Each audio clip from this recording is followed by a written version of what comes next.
ఆంధ్రప్రదేశ్ రాష్ట్ర వ్యాప్తంగా సిజేరియన్ల శాతం పెరగడం ఇప్పుడు ఆందోళన కలిగిస్తుంది. WHO ప్రామాణికం ప్రకారం అసలు ఎంత శాతం మేర సిజేరియన్లు జరగాలి, ఆంధ్రప్రదేశ్ రాష్ట్రంలో ఎంత శాతం మేర సిజేరియన్లు జరుగుతున్నాయి, సిజేరియన్లు పెరగడానికి గల కారణాలు మనం ఒకసారి విశ్లేషించుకుందాం. రాష్ట్ర వ్యాప్తంగా చూసుకుంటే ఇప్పటికే దాదాపు 55% పైగానే సిజేరియన్లు జరుగుతున్నాయని అధికారులు గుర్తించారు. WHO ప్రామాణికం ప్రకారం చూసుకుంటే మాత్రం కేవలం 15% లోపు మాత్రమే సిజేరియన్లు జరగాలన్నట్టుంది. ఎందుకంటే ఇటు రాష్ట్ర వ్యాప్తంగా సిజేరియన్లు శాతం పెరిగిన కారణంగా రాష్ట్ర ప్రభుత్వం కూడా దీనిపైన ప్రత్యేక కార్యాచరణ ప్రకటించింది. ఒక రోడ్ మ్యాప్ను కూడా క్రియేట్ చేసిన పరిస్థితులు నెలకొన్నాయి. రాగల 3 సంవత్సరాల్లో ఖచ్చితంగా రాష్ట్ర వ్యాప్తంగా సిజేరియన్లు తగ్గించి నార్మల్ డెలివరీ పెంచాలని మాత్రం అధికారులకు ఆదేశాలు జారీ చేశారు. ఎక్కువగా చూసుకుంటే మాత్రం ఉమ్మడి పశ్చిమ గోదావరి జిల్లాల్లో సిజేరియన్ల శాతం ఎక్కువగా ఉందని అధికారులు గుర్తించారు.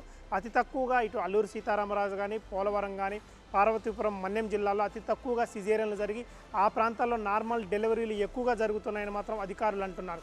ఎక్కువగా చూసుకుంటే ఈ ఏజెన్సీ ఏరియాల్లో కానీ, మన్యం లాంటి జిల్లాల్లో ఇటు నార్మల్ డెలివరీలు ఎక్కువగా జరగడానికి కారణాలను కూడా అధికారులు విశ్లేషిస్తున్నారు. అంటే టెక్నాలజీ ఎక్కువగా ఉండి డెవలప్ అయిన జిల్లాల్లోనే ఇటు నార్మల్ డెలివరీలు తగ్గి సిజేరియన్లు పెరుగుతున్నాయి.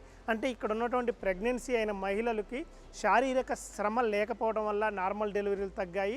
అదేవిధంగా ఏజెన్సీ జిల్లాలో చూసుకుంటే మాత్రం అక్కడ ఉన్న మహిళలు వారికి శారీరక శ్రమ ఎక్కువగా ఉంటుంది.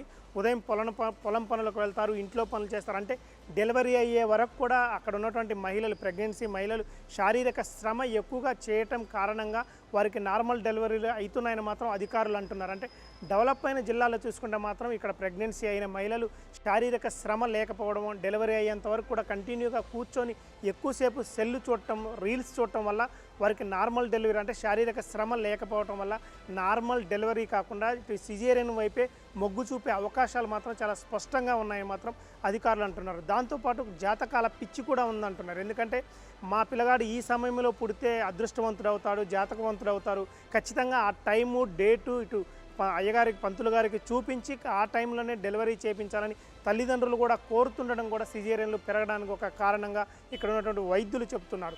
దాంతోపాటు ఇటు శారీరక శ్రమ లేకపోవడంతో పాటు లేట్ మ్యారేజ్ చేసుకోవడం, దాదాపు 40 సంవత్సరాల వరకు, అదేవిధంగా 35 నుంచి 40 సంవత్సరాలు పైన లేట్ మ్యారేజ్ అంటే జీవితంలో సెటిల్ అయిన తర్వాత మ్యారేజ్ చేసుకోవటం వల్ల కూడా ఆ వయసు పైబడే కొద్దీ షుగర్ లాంటి, బీపీ లాంటి ఈ జబ్బులు రావటం వల్ల కూడా నార్మల్ డెలివరీలు అయ్యే అవకాశాలు చాలా తక్కువగానే. అంటే నార్మల్ డెలివరీలు కాకపోవడానికి, సిజేరియన్లు పెరగడానికి రకరకాల కారణాలు ఉన్నాయని మాత్రం అధికారులు అంటున్నారు. ఈ కారణంగానే గతంతో అంటే పూర్వకాలంతో పోలిస్తే ఇప్పటికి సిజేరియన్ల శాతం ఎక్కువగా పెరిగింది. శారీరక శ్రమ లేకపోవడం, జాతకాలు పిచ్చి ఉండటం, అదేవిధంగా లేటు వయసులో మ్యారేజ్ చేసుకోవడం లాంటి రకరకాల కారణాల వల్ల రాష్ట్ర వ్యాప్తంగాతో పాటు దేశవ్యాప్తంగా కూడా సిజేరియన్ల శాతం ఎక్కువగా పెరుగుతుందని మాత్రం అధికారులు అంటున్నారు. ఇక్కడ ఆంధ్రప్రదేశ్ రాష్ట్ర ప్రభుత్వం చూసుకుంటే మాత్రం ఈ రాగల 3 సంవత్సరాల్లో సిజేరియన్లు తగ్గించడం కోసం ఒక రోడ్ మ్యాప్ను తయారు చేసింది. అందుకు అనుగుణంగా ఆదేశాలు కూడా జారీ చేసింది. ఇక్కడ ప్రభుత్వ ఆసుపత్రికి వచ్చే ప్రెగ్నెన్సీ మహిళలకు, టెస్టులకు వచ్చే మహిళలకు ఉదయం ఎక్సర్సైజ్ లాంటివి చేయించంటే నార్మల్ డెలివరీకి అయ్యే అవకాశాలు ఉండే విధంగా ఎక్సర్సైజులు చేయించి వారికి నార్మల్ డెలివరీలు అయ్యే విధంగా చూడాలని మాత్రం అధికారులకు ఆదేశాలు జారీ చేసింది.